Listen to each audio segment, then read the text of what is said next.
어느 날 문득 그런 생각을 해본 적이 있습니까?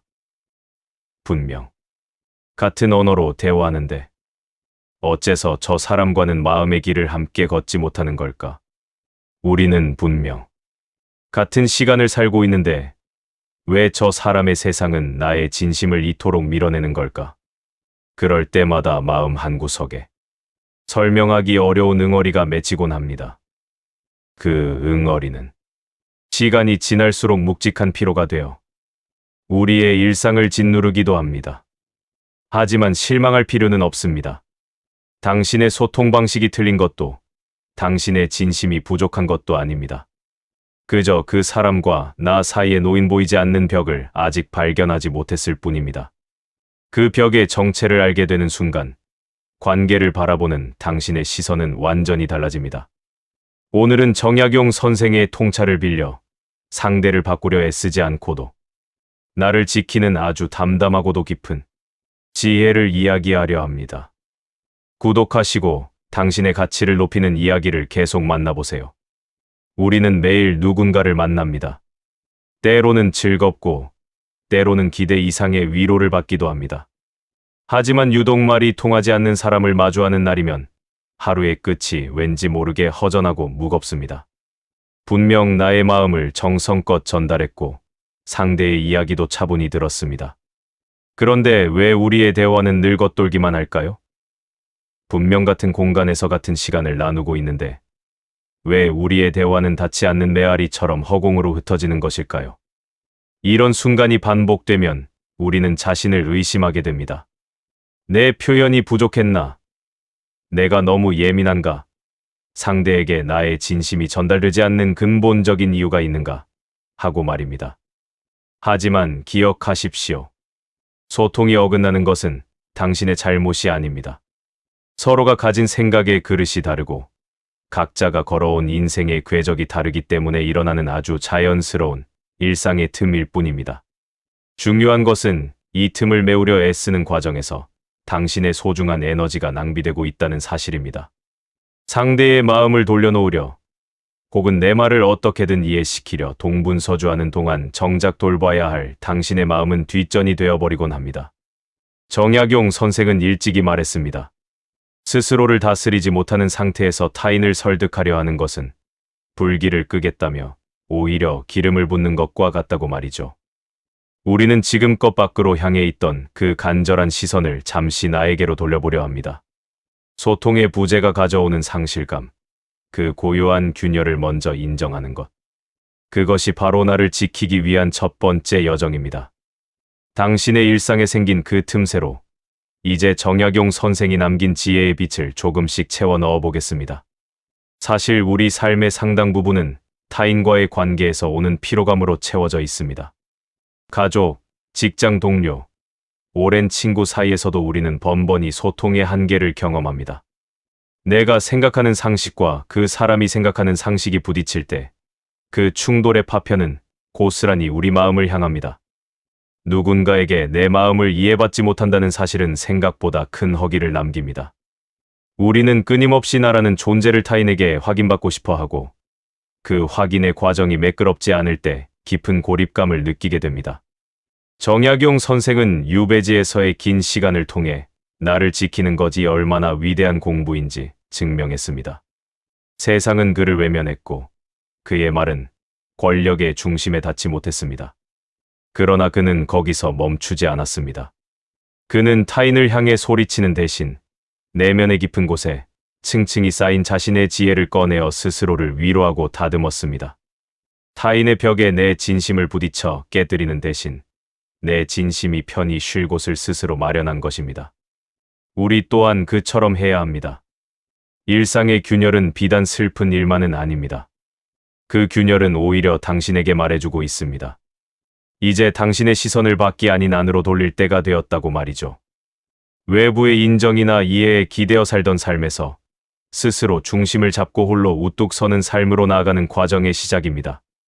이것은 상대를 외면하는 것이 아니라 상대가 나에게 미치는 영향력을 조절하는 지혜입니다.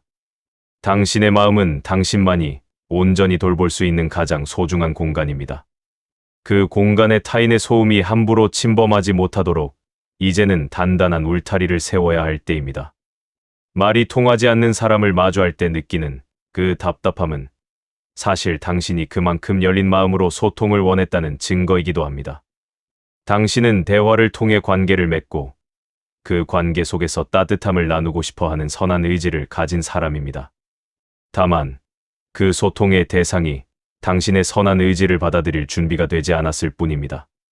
상대의 그릇이 당신의 진심을 담기에 너무 작거나 혹은 이미 다른 편견들로 꽉 차 있다면 아무리 부어도 넘치거나 섞이지 않을 것입니다.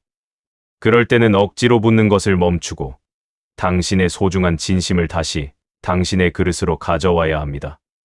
이것은 단순히 감정적인 포기가 아닙니다. 당신의 삶을 더욱 가치 있게 다루기 위한 선택입니다. 당신의 하루는 상대의 말 몇 마디에 좌지우지될 만큼 가벼운 것이 아닙니다. 당신은 당신의 시간을 소중히 여겨야 하고 당신의 감정을 아껴야 합니다. 말이 통하지 않는 사람을 마주하며 겪는 그 시간조차 사실은 당신이 얼마나 타인을 이해하려 노력했는지 보여주는 성숙의 시간입니다. 이제 그 노력을 나를 사랑하는 쪽으로 방향을 돌려보십시오. 당신 자신에게 더 많은 시간을 주고 당신 자신의 마음 소리에 더 귀 기울이는 것. 그것이 바로 우리가 이 여정을 시작하는 이유입니다. 앞으로 우리가 함께 나누게 될 지혜는 단순히 관계를 좋게 만드는 비법이 아닙니다. 이 여정은 타인에게 휘둘리지 않고 세상의 소음 속에서도 나만의 평온을 유지하는 법을 익히는 과정입니다. 당신은 이미 그 능력을 가지고 있습니다. 그저 잠시 잊고 있었을 뿐입니다. 이제 그 능력을 하나씩 꺼내어 더 단단하고 깊은 당신을 마주하게 될 것입니다. 오늘부터는 말이 통하지 않는 사람을 만날 때 그를 바꾸려 하는 대신 이렇게 생각해 보십시오. 저 사람은 지금 자기만의 좁은 세계 속에 갇혀 있구나. 나는 그 좁은 세계에 휘말리지 않고 나의 넓은 마음에서 나의 평온을 유지하겠다. 이렇게 마음을 먹는 순간 당신은 이미 소통의 주인입니다. 당신의 삶은 누군가의 이해를 구걸하는 삶이 아닙니다. 당신의 삶은 당신 그 자체로 온전하며 당신의 진심은 그 가치를 알아보는 사람들에게 더욱 빛을 발할 것입니다. 지금 겪고 있는 그 일상의 균열은 당신이 더 큰 그릇으로 나아가기 위해 깨어지고 있는 과정일지도 모릅니다. 그 과정이 조금은 아프고 힘들더라도 끝까지 나를 믿고 끝까지 나를 아껴주십시오. 정약용 선생이 그토록 긴 시간 동안 자신을 잃지 않고 지켜냈던 것처럼 당신 또한 충분히 그럴 수 있습니다. 이 글을 읽는 동안만큼은 세상의 모든 소란을 뒤로하고 당신의 마음속 깊은 고요함과 마주해 보십시오. 당신은 오늘도 참 잘 버텨왔고 앞으로도 참 잘 해낼 것입니다. 왜 우리는 서로를 설득하려 그토록 애쓰는 것일까요? 상대의 생각이 나와 다르다는 사실을 받아들이기보다 내 논리로 상대를 바꾸려 그토록 힘겨운 줄다리기를 반복하는 이유는 무엇일까요? 가장 큰 이유는 우리 마음 깊은 곳에 자리 잡은 옳음에 대한 집착 때문입니다. 나의 논리가 옳고 나의 판단이 합리적이라고 믿는 그 순간 우리는 상대를 동등한 대화의 파트너가 아닌 교정의 대상으로 바라보게 됩니다. 정약용 선생은 이를 경계했습니다. 그는 조급한 마음이 어떻게 우리의 이성을 흐리고 관계의 근간을 뒤흔드는지 지적했습니다. 그는 말합니다. 남을 이기려는 마음은 곧 나를 잃어버리는 길이다. 상대의 오류를 지적하고 내 논리를 관철하려는 그 찰나의 희열 뒤에는 사실 나를 인정받고 싶다 하는 원초적인 갈망이 숨어 있습니다. 내 의견이 수용되는 것이 곧 나의 존재 가치를 증명하는 길이라 착각하는 것입니다. 하지만 냉정하게 현실을 들여다봅시다. 우리가 누군가를 바꾸려 할 때 그 사람은 정말로 우리가 원하는 방향으로 변하던가요? 오히려 그들은 더 강한 방어벽을 세우고 마음의 문을 굳게 걸어 잠깁니다. 우리의 올바른 조언은 상대에게는 비난이나 압박으로 들리기 마련입니다. 결국 우리가 쏟아낸 에너지는 소통이라는 이름의 파괴 행위로 변질되어 돌아옵니다. 우리가 다투는 근본적인 이유는 상대가 아니라 타인을 대하는 나의 태도에 있습니다. 나와 다른 타인을 틀린 사람으로 규정했기에 갈등이 발생합니다. 그 사람이 어째서 그런 말을 하게 되었는지, 그가 걸어온 삶의 굴곡과 맥락은 무엇인지 들여다볼 여유 없이 오직 내 정답만을 강요하기에 다툼은 멈추지 않는 것입니다. 상대의 그릇에 담긴 내용물을 확인하기도 전에 내 그릇에 내용물만을 들이붓고 있는 꼴입니다. 이제 우리는 질문을 완전히 바꿔야 합니다.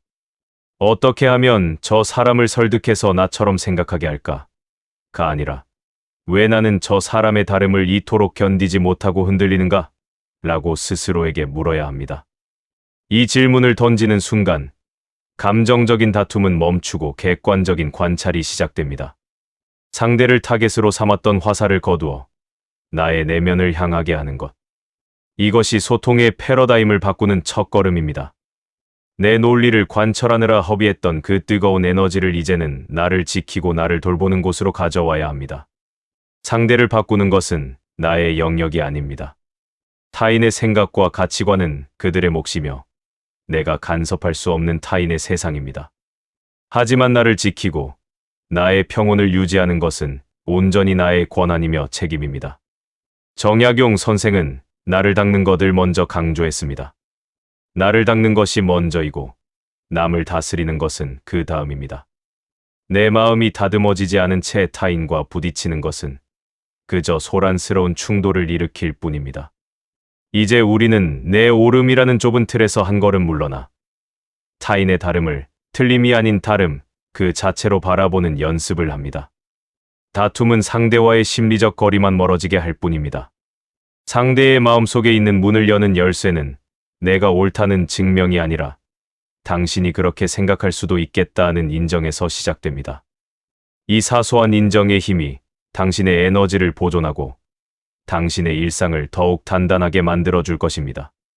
공허한 피로감 대신 나를 지키는 평온함이 그 자리를 채우게 될 것입니다. 다툼의 소용돌이 속에서도 중심을 잡는 법. 그것은 정약용 선생이 평생을 바쳐 체득한 지혜의 핵심이기도 합니다. 이제 우리는 그 지혜를 따라 굳이 말이 통하지 않는 사람과 싸우지 않아도 되는 성숙한 대화의 길로 들어섭니다. 당신은 지금 그 길을 걷기 위한 아주 귀한 첫걸음을 떼었습니다. 다투지 않는 것은 결코 패배가 아닙니다. 그것은 나의 소중한 마음을 보호하는 가장 적극적이고 용기 있는 행동입니다. 상대를 이기려 할 때 당신은 상대의 수준으로 내려가지만 상대를 인정하고 나의 길을 갈 때 당신은 당신만의 높은 위치를 지킬 수 있습니다. 이것이 진정한 승리입니다. 당신이 옳음을 증명하지 않아도 당신의 삶은 이미 충분히 아름답고 가치 있습니다. 그 사실을 온전히 받아들일 때 타인의 말은 더 이상 당신을 찌르는 칼날이 되지 못합니다. 오늘 당신이 선택한 이 고요한 길은 앞으로 겪게 될 모든 관계 속에서 당신을 지켜주는 가장 든든한 방패가 될 것입니다. 당신의 중심이 단단해질수록 상대의 고집은 그저 배경처럼 희미해질 것입니다. 그 평온한 상태를 유지하는 것, 그것이 정약용 선생이 우리에게 남긴 지혜의 목적입니다. 오늘 하루 당신의 마음을 밖으로 쏟아내지 말고 오직 나를 돌보는 데 집중해 보십시오. 그렇게 당신은 오늘도 한 뼘 더 성장하고 있습니다. 당신은 다툼보다 평온을 선택할 자격이 있는 사람입니다. 지금 이 순간에도 당신은 잘하고 있습니다. 샵샵 제3장 성찰의 문을 열다. 이제 우리는 다툼의 한복판에서 잠시 뒷걸음질 쳐보려 합니다. 앞서 우리는 왜 그토록 남을 바꾸려 했었는지, 그 속에 숨은 옳음에 대한 집착을 살펴보았습니다. 그 뜨거운 다툼의 불길 속에서 우리가 얻은 것은 무엇입니까? 아마도 텅 빈 마음과 욱신거리는 피로감뿐이었을 것입니다. 이제 시선을 밖에서 안으로, 타인의 입에서 나의 마음으로 돌릴 시간입니다. 정약용 선생은 유배지라는 고립된 공간 속에서도 무너지지 않았습니다. 세상이 그를 등지고 말이 통하지 않는 권력자들이 그를 압박했을 때 그는 타인을 원망하는 대신 스스로를 들여다보는 성찰의 문을 열었습니다. 이것이 바로 우리가 나아갈 세 번째 여정, 즉 나를 마주하는 공부입니다. 성찰이란 거창한 것이 아닙니다. 상대의 날 선말을 듣고 내 마음속에서 툭 튀어 올라오는 감정의 파도를 가만히 지켜보는 일입니다. 누군가 나를 이해하지 못하는 말을 뱉을 때 당신의 마음속에는 무엇이 일어납니까? 억울함입니까? 화입니까? 아니면 무시당했다는 서운함입니까? 그 감정들을 나의 것으로 인정하고 차분히 이름을 붙여주는 것. 거기서부터 성찰은 시작됩니다. 대부분의 사람들은 문제가 생기면 즉각적으로 반응합니다. 상대가 화를 내면 나도 화를 내고, 상대가 비논리적이면 나도 비논리적인 비난으로 응수합니다. 이것은 성찰이 아니라 반사입니다. 반사는 동물의 본능입니다. 하지만 인간은 본능을 넘어설 수 있는 존재입니다. 정약용 선생이 말한 수기쇼지는 바로 이 본능적인 반사를 멈추고 잠시 멈춤의 미학을 실천하는 것입니다. 말이 통하지 않는 사람을 만났을 때 마음속으로 3번만 숨을 크게 들이마시고 내뱉어 보십시오. 그리고 스스로에게 물어보십시오. 내가 지금 이 사람의 말에 화가 나는 이유는 정말 그 사람의 말이 틀려서일까? 아니면 내가 인정받지 못했다는 느낌 때문일까? 이 짧은 질문 하나가 놀라운 변화를 만듭니다. 상대의 논리에 휘말려 들어가던 내 의식이 어느새 나의 내면을 관찰하는 관조자로 변하게 되기 때문입니다. 성찰의 문을 여는 것은 상대를 용서하기 위해서가 아닙니다. 오직 나의 소중한 평온을 지키기 위해서입니다. 타인의 언어는 그들의 세상에서 온 것입니다. 그 세상의 법칙이 나와 다를 뿐, 그것이 당신의 가치를 깎아내릴 수는 없습니다. 성찰을 통해 당신은 깨닫게 될 것입니다. 저 사람의 말이 당신의 영혼을 다치게 할 권한은 없다는 사실을요. 이제 당신은 타인의 잣대에 휘둘리는 삶이 아니라 스스로 중심을 잡는 성숙한 삶의 주인공으로 서게 될 것입니다.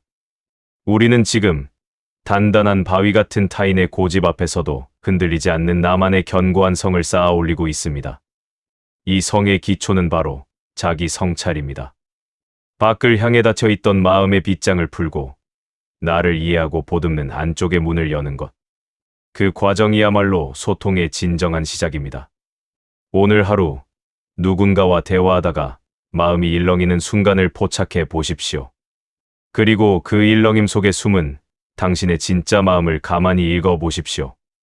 그것이 당신의 그릇을 한 뼘 더 넓게 만들어줄 것입니다. 자기 성찰은 나를 다스리는 힘이자 타인으로부터 나를 보호하는 가장 강력한 무기입니다. 우리가 타인을 바꾸려 할 때는 상대의 강함에 부딪혀 무력해지지만 나를 성찰할 때는 나의 깊이를 더해 스스로를 구원합니다. 성찰의 과정은 때로 고독하고 어렵지만 그 끝에는 흔들리지 않는 평온함이라는 보상이 기다리고 있습니다. 당신이 경험하는 모든 관계의 어려움은 사실 당신의 마음이 얼마나 단단해질 수 있는지 시험하는 무대입니다. 이제 그 무대 위에서 당신은 조연이 아닌 당신 삶의 주연으로서 고요한 중심을 선택하십시오. 당신의 마음은 당신의 것이며 당신만이 그 마음의 주인이 되어야 합니다. 정약용 선생이 그랬듯 당신 또한 자신의 내면을 정교하게 다듬어 어떤 상황에서도 흔들리지 않는 평화로운 내면의 왕국을 건설할 수 있습니다. 오늘 당신이 성찰이라는 도구를 들고 당신의 내면을 마주하는 그 순간, 당신은 이미 이전보다 더 높은 차원의 소통을 시작한 것입니다. 스스로를 믿고 그 성찰의 문을 당당히 여십시오. 당신의 고요는 당신 안에 이미 존재하고 있습니다.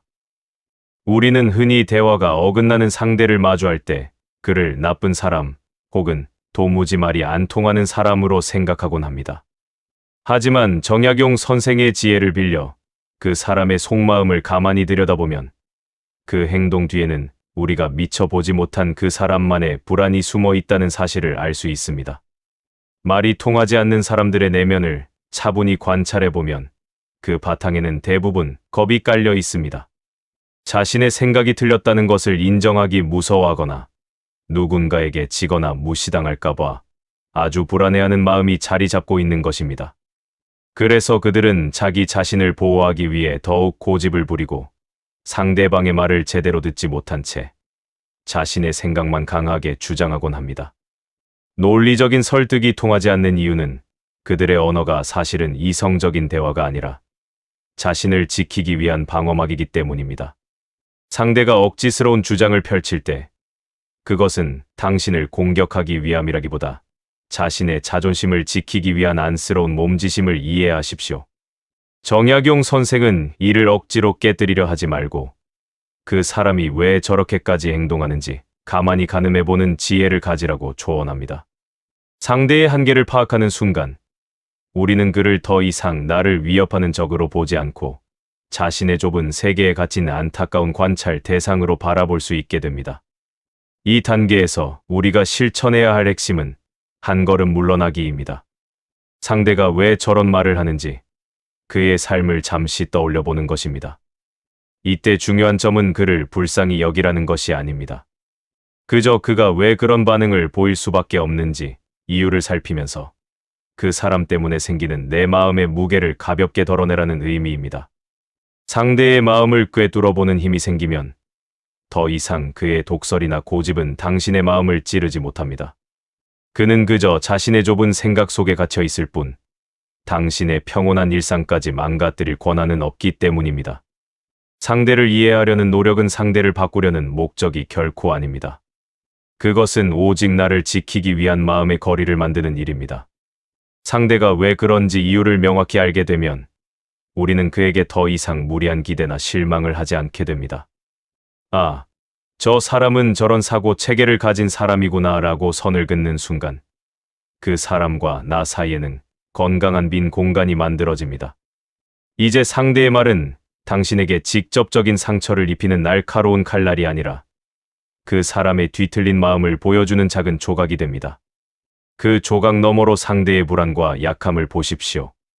그가 거친 말을 내뱉을수록 그 속에 숨은 나약함을 발견하는 순간 당신의 마음은 이전보다 훨씬 단단해집니다. 이것이 정약용 선생이 말한 지혜로운 관찰의 시작이며 소통의 답답함에서 스스로 걸어 나오는 힘입니다. 더 나아가 우리는 이러한 관점을 일상 전반으로 확장해야 합니다. 말이 통하지 않는 사람을 마주할 때마다 즉각적으로 반응하지 말고 잠시 멈추어 그 사람의 마음을 분석하십시오. 그가 내뱉는 말은 그 사람의 전부가 아니라 그 사람의 불안이 만들어낸 부산물일 뿐입니다. 이러한 습관이 길러지면 당신은 어떤 사람을 만나더라도 휘둘리지 않는 평온한 상태를 유지할 수 있습니다. 정약용 선생은 나 스스로를 먼저 잘 다스리는 사람이 타인을 비로소 제대로 대할 수 있다고 가르쳤습니다. 타인의 마음을 꿰뚫어보는 것은 상대를 조종하기 위함이 아니라 타인으로부터 발생한 소음이 나의 내면에 침투하지 못하도록 차단막을 치는 작업입니다.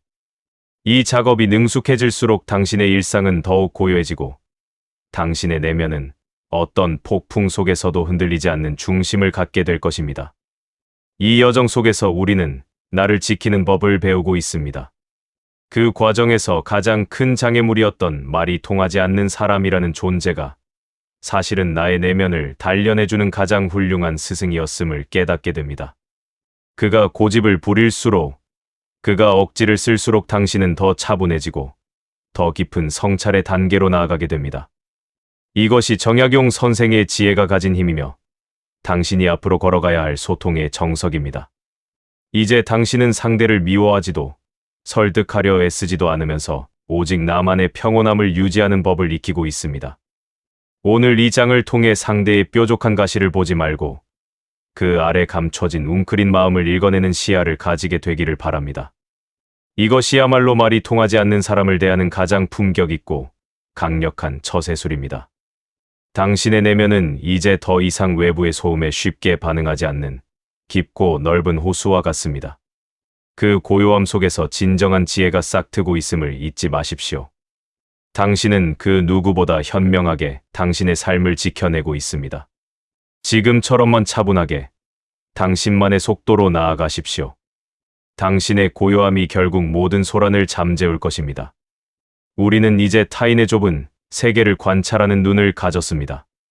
그렇다면 남은 것은 그 사람과 부딪힐 때 구체적으로 어떻게 행동해야 하는가입니다. 정약용 선생은 평생 수많은 오해와 모함 속에서도 무너지지 않았습니다. 그가 그 치열한 싸움터에서 터득한 가장 강력한 무기는 다름 아닌 부쟁의 원리입니다. 여기서 부쟁이란 단순히 굴복하거나 피하는 것이 아니라 싸울 가치가 없는 곳에 내 에너지를 낭비하지 않는 것을 의미합니다. 상대가 억지를 부리며 당신의 영역을 침범하려 할 때 맞서 싸우는 것은 가장 낮은 수준의 대응입니다. 상대를 이기려 하면 할수록 당신은 그와 같은 수준의 진흙탕으로 내려가게 됩니다. 정약용 선생은 말합니다. 상대와 똑같은 방식으로 맞서는 것은 나의 격을 낮추는 일이다. 진정으로 이기는 방법은 그와 싸우지 않고도 내 평온을 완벽하게 지켜내는 것입니다. 가장 먼저 실천해야 할 지혜는 침묵의 힘을 활용하는 것입니다. 말이 통하지 않는 사람에게 논리적인 대답을 하려고 애쓰지 마십시오. 당신이 설명하면 할수록 상대는 그것을 공격의 빌미로 삼거나 자기 주장을 강화하는 도구로 쓸 뿐입니다. 상대가 날카로운 말을 뱉을 때 깊게 숨을 한 번 들이마시고 그저 가벼운 미소를 짓거나 차분하게 고개를 끄덕여 보십시오. 당신의 침묵은 그 어떤 반박보다 강력한 방어막이 됩니다. 물론 침묵이 쉽지는 않습니다. 내 속에서 욱하는 감정이 올라오고 하고 싶은 말이 목구멍까지 차오를 것입니다. 하지만 그때마다 기억하십시오. 이 대화가 끝나고 나면 상대는 아무 일 없다는 듯 일상으로 돌아가지만 당신은 분노의 여파로 남은 하루를 망치게 된다는 사실을 말입니다. 당신의 시간과 감정은 그 사람의 억지보다 훨씬 가치 있습니다. 그 가치 있는 것을 상대에게 헌납하지 마십시오. 상대를 이기려 하지 않는다는 것은 포기가 아니라 내 에너지를 더 중요한 곳에 쓰겠다는 현명한 선택입니다. 정약용 선생은 유배지에서 자신을 옥죄는 현실에 매몰되지 않고 학문에 몰두하며 자신의 내면을 완성해 나갔습니다. 그가 적들을 이길 수 있었던 이유는 그들을 설득하거나 제압했기 때문이 아니라 그들의 영향력이 미치지 못할 만큼 높은 곳으로 자신의 정신을 끌어올렸기 때문입니다. 이제 당신도 그렇게 하십시오. 상대의 억지가 들려올 때 마음속으로 이 소리는 나와는 상관없는 저 멀리 있는 소음이다라고 되뇌어 보십시오. 그리고 그 사람과 나누던 대화의 주제를 즉시 무해하고 일상적인 것으로 돌리십시오. 예를 들어 날씨 이야기나 건강, 혹은 가벼운 안부를 묻는 것입니다. 상대는 당황할 것입니다. 당신을 흔들어 보려 했던 시도가 전혀 통하지 않음을 깨닫는 순간 그 공격은 자연스럽게 멈추게 됩니다. 이것이 바로 싸우지 않고도 승리하는 부쟁의 기술입니다. 상대의 말에 반응하지 않는 것, 감정을 섞지 않는 것, 그리고 대화의 주도권을 내가 아닌 평온함으로 가져오는 것. 이것만으로도 당신은 상대의 억지로부터 자유로워질 수 있습니다. 상대는 당신이 흔들리지 않음을 보면서 결국 당신이라는 높은 벽 앞에서 제풀에 지쳐 돌아설 것입니다. 기억하십시오. 상대가 당신에게 던지는 것은 칼이 아니라 그저 비난의 말일 뿐입니다. 그 말이 당신의 몸을 벨 수는 없습니다. 오직 당신이 그 말을 받아들여 스스로를 찌를 때만 상처가 생깁니다. 이제 당신은 그 말을 받지 않기로 결정했습니다. 당신은 더 이상 상대의 감정 쓰레기통이 아닙니다. 당신은 그저 당신의 길을 가는 고요한 여행자입니다. 이 태도를 유지하는 것이 곧 나를 지키는 최선의 방어이자 상대를 제압하는 최고의 방법입니다. 당신의 고요함이 상대의 시끄러움을 잠재울 것입니다. 당신의 품격이 상대의 비천함을 압도할 것입니다. 이렇게 오늘도 당신은 나를 지키는 법을 하나 더 익혔습니다. 당신의 중심은 그 무엇보다 단단합니다. 상대가 아무리 소란을 피워도 당신은 당신의 호흡을 유지하십시오. 당신의 평온함이야말로 가장 강력한 무기임을 기억하십시오. 오늘 하루도 타인과의 싸움에서 이기려 하기보다 스스로의 평온을 지키는 데 성공한 당신에게 격려를 보냅니다. 당신은 그렇게 조금씩 누구도 범접할 수 없는 단단한 나를 만들어가고 있습니다. 내일도 당신은 그 고요한 중심을 잃지 않고 당신만의 아름다운 삶을 이어갈 것입니다. 그 어떤 사람도 당신의 평온을 깰 수 없습니다. 오직 당신만이 당신의 마음을 다스리는 주인입니다. 그 사실을 잊지 말고 오늘 밤도 편안한 마음으로 하루를 마무리하시길 바랍니다. 당신은 참 잘하고 있습니다. 앞서 다투지 않고 상대를 넘어서는 법을 살펴보았습니다. 이제는 그 사람과 나 사이에 건강한 울타리를 치는 방법을 이야기하려 합니다. 아무리 마음을 단단히 먹어도 매일 얼굴을 맞대야 하는 상황이라면 우리는 쉽게 지칠 수밖에 없습니다. 여기서 필요한 지혜가 바로 정약용 선생이 말한 적절한 거리 두기입니다. 이것은 상대를 무시하라는 뜻이 아니라 나의 평온을 유지하기 위한 보이지 않는 선을 긋는 일입니다. 가장 먼저 실천할 것은 감정 나누기입니다. 우리는 흔히 타인의 기분을 맞추느라 혹은 그에게 좋은 인상을 주려 애쓰느라 정작 나의 감정을 뒷전으로 밀어둡니다.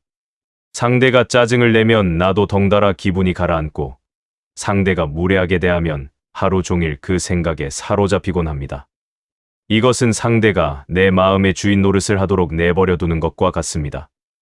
이제는 그 사람의 감정과 나의 감정을 확실히 떼어놓아야 합니다. 저 사람은 지금 화가 났구나. 하지만 그것은 그 사람의 감정일 뿐 나의 잘못은 아니다라고 선을 긋는 것입니다. 물리적인 거리도 중요합니다. 말이 통하지 않는 사람과 불필요하게 긴 대화를 나누지 마십시오. 대화의 목적이 없거나 매번 똑같은 내용으로 기분만 상할 것 같으면 정중하게 그 자리를 피하십시오. 지금은 제가 조금 바빠서 다음에 이야기합시다. 혹은 그 부분은 제가 좀 더 생각해보고 말씀드리겠습니다. 라는 짧고 건조한 대답만으로도 충분합니다. 물리적인 거리도 중요합니다. 상대의 감정 쓰레기통이 되어줄 이유는 어디에도 없습니다. 업무나 일상에서 어쩔 수 없이 소통해야 하는 관계라면 철저히 사무적인 모드를 유지하십시오. 나의 속마음을 드러내는 것을 최소화하고 딱 필요한 정보만 주고받는 것입니다. 상대가 사적인 질문을 던지거나 기분을 상하게 하려 할 때도 담담하고 정중한 태도를 유지하십시오. 과도하게 친절할 필요도 그렇다고 화를 낼 필요도 없습니다. 마치 유리창 너머로 업무를 처리하듯 적당한 온도와 일정한 간격을 두는 것. 이것이 관계의 피로도를 줄이는 가장 확실한 방법입니다. 정약용 선생은 유배지에서도 사람을 대할 때 항상 절제된 예의를 지켰습니다. 그는 상대가 누구든 함부로 마음을 주지 않았고 또 함부로 마음을 다치지도 않았습니다. 그가 보여준 태도는 무관심이 아니라 적절한 거리였습니다. 상대가 넘지 말아야 할 선을 교묘하게 유지하면서 자신만의 학문적 세계와 마음의 안정을 지켜낸 것입니다. 우리 또한 그 지혜를 빌려와야 합니다. 상대의 무례함이 나의 영역으로 넘어오지 못하게 차단하고 나의 따뜻한 마음은 나와 나를 진정으로 아껴주는 사람들에게만 나누어 주는 것입니다. 또 한 가지, 가끔은 멀어지는 용기도 필요합니다. 아무리 노력해도 상대를 존중할 수 없거나 그 사람과 함께하는 것 자체가 내 삶의 에너지를 너무 많이 갉아먹는다면 그 사람과 거리를 두는 결단이 필요합니다. 모든 사람과 잘 지낼 필요는 없습니다. 당신을 존중하지 않는 사람에게 당신의 소중한 시간을 쏟는 것은 오히려 나 자신에 대한 예의가 아닙니다. 때로는 멀어지는 것이 서로를 위해 가장 좋은 방법일 수 있습니다. 지금 당신이 긋고 있는 그 선은 결코 매정한 것이 아닙니다. 오히려 당신이 삶을 더 건강하고 풍요롭게 가꾸어 나가기 위한 꼭 필요한 보호막입니다. 그 울타리가 단단할수록 당신의 일상은 더욱 평온해지고 당신이 베푸는 정성은 더욱 귀하게 빛날 것입니다. 상대를 미워하지 마십시오. 그저 나와 다른 사람임을 인정하고 그와 나 사이에 알맞은 간격을 두십시오. 이 거리 두기는 당신이 스스로를 존중하고 사랑한다는 가장 강력한 증거입니다. 당신은 지금 소중한 당신의 마음을 보호하는 법을 익히고 있습니다.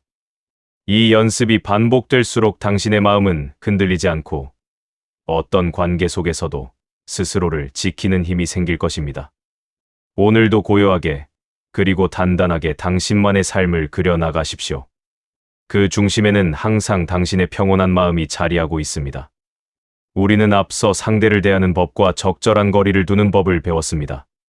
하지만 실전은 생각처럼 쉽지 않습니다.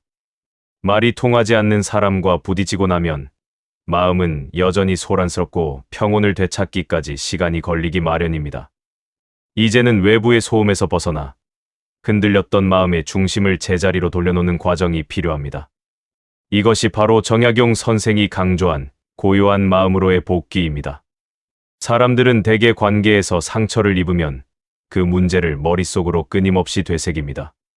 그때 왜 그런 말을 했을까? 나는 왜 가만히 있었을까? 하며 과거의 대화를 수백 번 반복 재생하곤 합니다.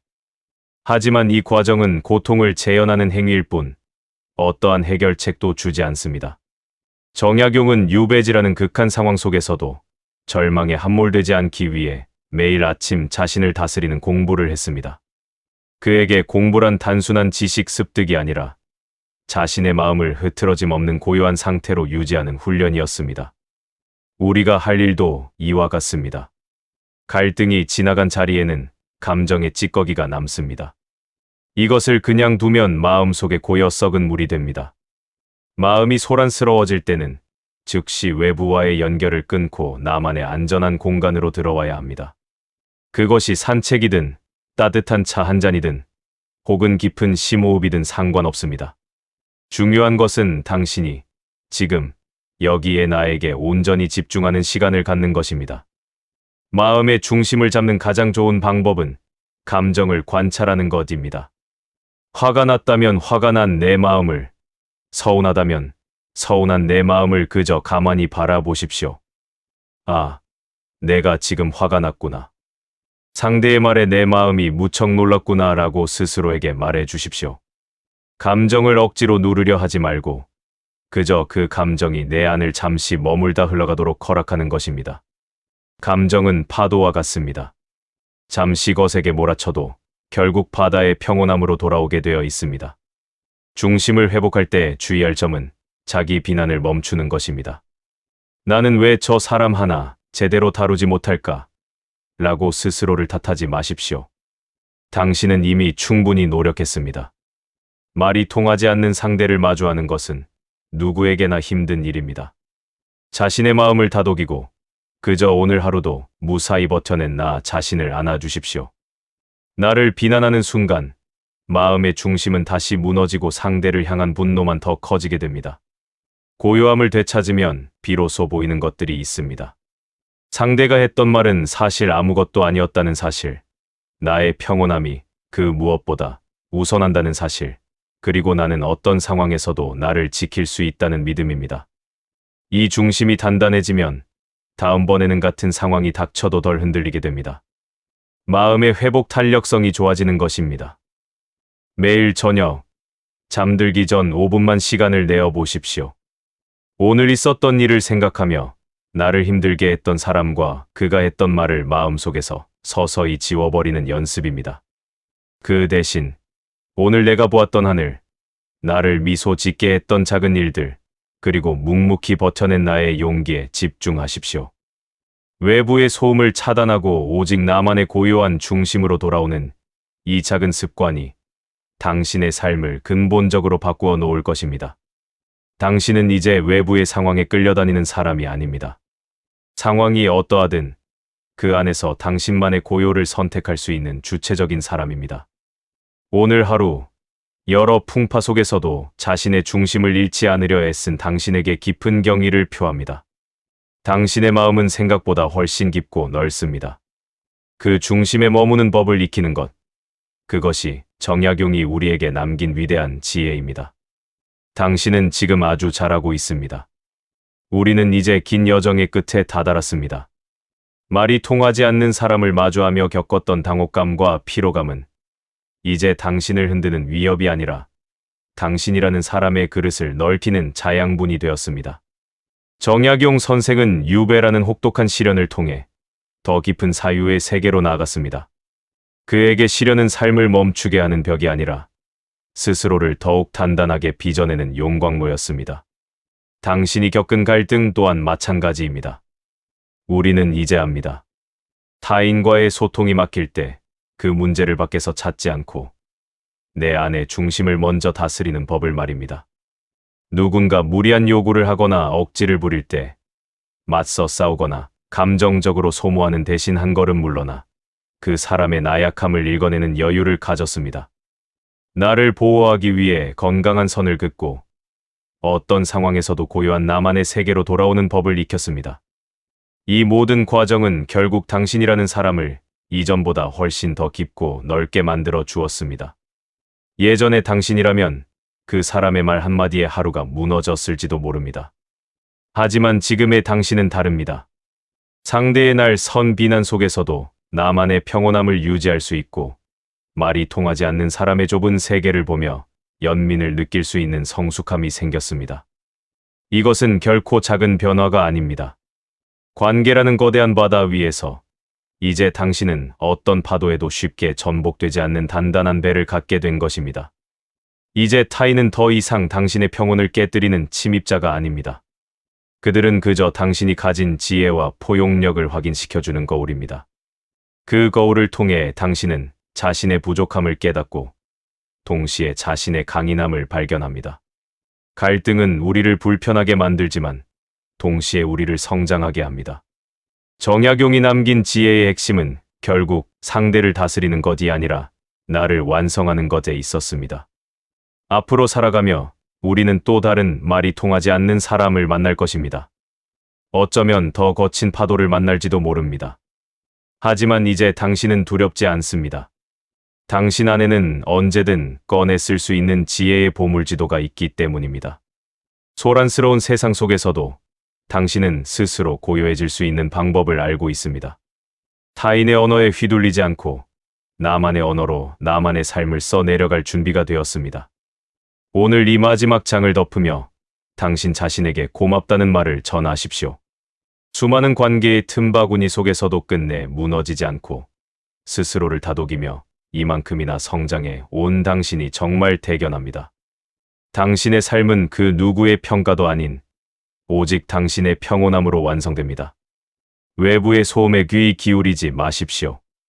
대신 당신 안에서 솟아나는 지혜의 목소리에 더 집중하십시오. 당신이라는 사람은 이제 그 어떤 풍파 속에서도 흔들리지 않는 중심을 가졌습니다. 말이 통하지 않는 사람을 만나도 이제는 담담히 미소 지을 수 있습니다. 그것은 당신이 그만큼 깊고 넓은 사람이 되었다는 증거입니다. 오늘 당신이 보여준 그 품격과 인내심이 앞으로의 당신의 삶을 훨씬 더 따뜻하고 풍요롭게 이끌어줄 것입니다. 스스로를 믿고 지금처럼 단단하게 나아가십시오. 당신의 여정은 이제부터가 진짜 시작입니다.